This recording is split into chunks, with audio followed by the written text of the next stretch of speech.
Hi, so carrying on from where we left off in the last video, I'm now going to talk to you about how to calculate simple probability. So in the last video I talked to you about the introduction, how we represent probability, what the notation is and the words associated with it.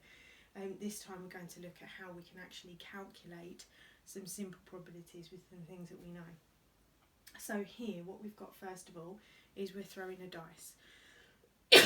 We're just rolling a simple six-sided dice, okay, with the numbers 1, 2, 3, 4, 5 and 6 on.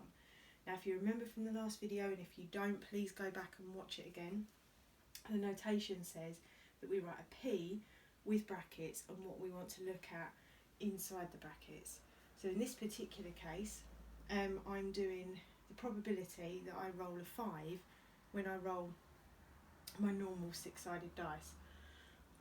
So anytime I roll this dice, that time I got a 3. I actually did get 5 that time. What's the chance that I get a 5? So what we do is we represent it as a fraction. That's the easiest way to do it. There are 6 possible outcomes, and therefore in the denominator of the fraction we write 6. However, only one of those is a 5, and so the answer is 1 out of 6, 1/6. And that's basically how we do it.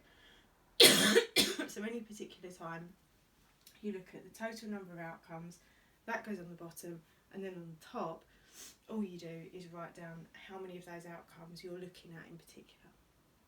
So the next question, we're looking at the probability that we get an even number. So on a six-sided dice we have the numbers 1, 2, 3, 4, 5 and 6. Obviously 3 of those are even numbers, 2, 4 and 6, and the other 3 are odd. So we've still got 6 possible outcomes because we've still got the 6 numbers, but this time, because it's an even number, 3 of them are even. So the answer is 3, 6, but you can cancel that down as well. So if you can, it's a good idea to cancel it down. So the answer is a half. Number 3, I'm looking at the probability of getting a number greater than 4. Now be careful that you read the question carefully. It says greater than 4, that does not include 4, okay? So, therefore the only numbers I'm looking at is 5 and 6, okay? So, again there are 6 possible outcomes, that goes on the bottom, but there's only 2 that satisfy this, which is greater than 4. So my answer is 2 out of 6, 2, 6. And hopefully you would have spotted that you can cancel that down as well. And what goes into both of those is 2, 2's into 2 is 1, and 2's into 6 is 3. So the answer is a third, okay? So you can see there, with this particular situation, that the best chance that you've got is to roll an even number, okay? Right, let's look at the cubes example. So, I have some props with me today. So the cubes example, I've got a bag here, and I've got some blue cubes, some red cubes and some green cubes. Now I have got 1, 2, 3, 4, 5, 6, 7, 8 blue cubes, so we'll write that down here in the right colour.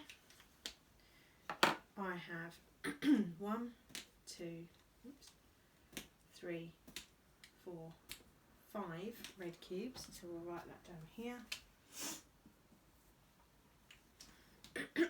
And I have 1, 2 green cubes, so we'll write that down here.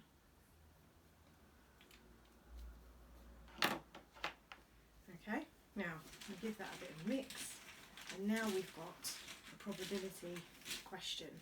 And this is kind of a classic thing, yeah? However many cubes or counters or something in a bag. Now obviously you can't see through that bag, and I could offer it to someone to select one out, and I wonder if you could guess what you think is the one that's most likely to come out. Okay, I think it might be blue, because blue, there is the most counters of the same colour that went in was blue. Okay, you've got 8 blues, you've only got 5 reds and 2 greens. So it'd be really something if I pulled a green out right now. Okay, so I have got a cube. Okay, and it was not unexpected. You'd think that was probably going to be the case. And that's basically your experiment. But we have to do some calculations. We have to decide what's the probability of these different things happening. So, first of all, what's the probability that we select a blue counter? Well, how many counters are there altogether?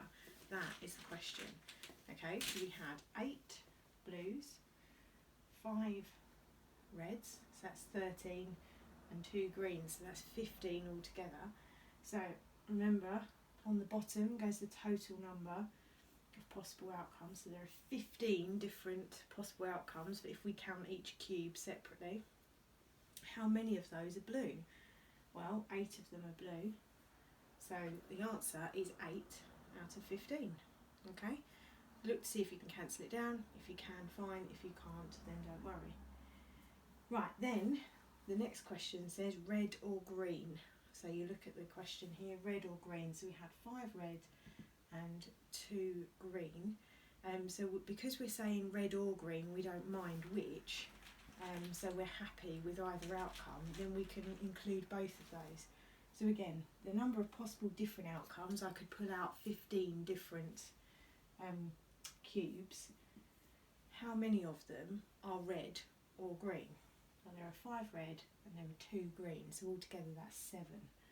So the answer to that is 7 out of 15. Right, last question. Okay, and this is something you could definitely get asked. The last question is, what's the probability that we select a black counter? You might be thinking, hang on a minute, there was no black counter. And you'd be right, there wasn't a black counter at all. So, how many different outcomes are there? There are 15. How many of those possible outcomes means that we would get a black counter? Got another blue one. And the answer to that is 0. So initially you might put 0 out of 15, but then I would highly recommend that you actually then change your answer to just 0, because 0 out of 15 is actually just 0. And that is how you calculate simple probability. I hope you had fun.